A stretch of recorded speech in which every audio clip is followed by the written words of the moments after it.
દાહોદમાં ₹20.49 લાખના ડ્રગ્સ સાથે 2 આરોપીઓ ઝડપાયા। પોલીસે મેફેડ્રોન ડ્રગ્સ અને વાહન સહિત કુલ ₹25.74 લાખનો મુદ્દામાલ જપ્ત કર્યો।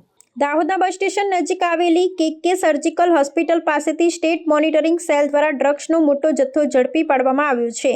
એક વાહનમાંથી ₹20.49 લાખની કિંમતનું મેફેડ્રોન ડ્રગ્સ મળી આવ્યું હતું ને આ મામલે 2 આરોપીઓની ધરપકડ પણ કરવામાં આવી છે। આ સફળ કાર્યવાહીથી દાહોદ જેવા સરહદી વિસ્તારમાં નશાકારક પદાર્થોની હેરાફેરીના નેટવર્કનો પર્દાફાશ થયો છે।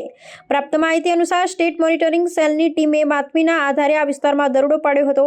તપાસ દરમિયાન વાહનમાંથી ડ્રગ્સનો જથ્થો મળી આવતા મધ્યપ્રદેશના રતલામથી આવેલ મકબૂલ કુરેશી અને અનસ અલી સૈયદ નામના 2 શખ્સોની ધરપકડ કરવામાં આવી હતી। પોલીસે ડ્રગ્સ, વાહન અને અન્ય સામાન સહિત કુલ ₹25.74 લાખનો મુદ્દામાલ જપ્ત કર્યો છે। આરોપીઓની પૂછપરછમાં ડ્રગ્સ સપ્લાય કરનાર રાજસ્થાનના પ્રતાપગઢના લાલા પઠાણનું નામ સામે આવ્યું છે, જેને વોન્ટેડ જાહેર કરવામાં આવ્યું છે।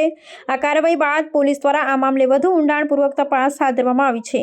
લાલા પઠાણને ઝડપી પાડવા માટે જુદી જુદી ટીમો બનાવી શોધખોળ શરૂ કરવામાં આવી છે। પોલીસનો મુખ્ય ઉદ્દેશ્ય આંતરરાજ્ય ડ્રગ્સ રેકેટના મૂળ સુધી પહોંચી તેમાં સંડોવાયેલા અન્ય આરોપીઓને પણ ઝડપી પાડવાનું છે। આ પ્રકારની કાર્યવાહીથી યુવા પેઢીને નશાના દૂષણથી બચાવી શકાશે અને કાયદો વ્યવસ્થા જાળવવામાં પણ મદદ મળશે।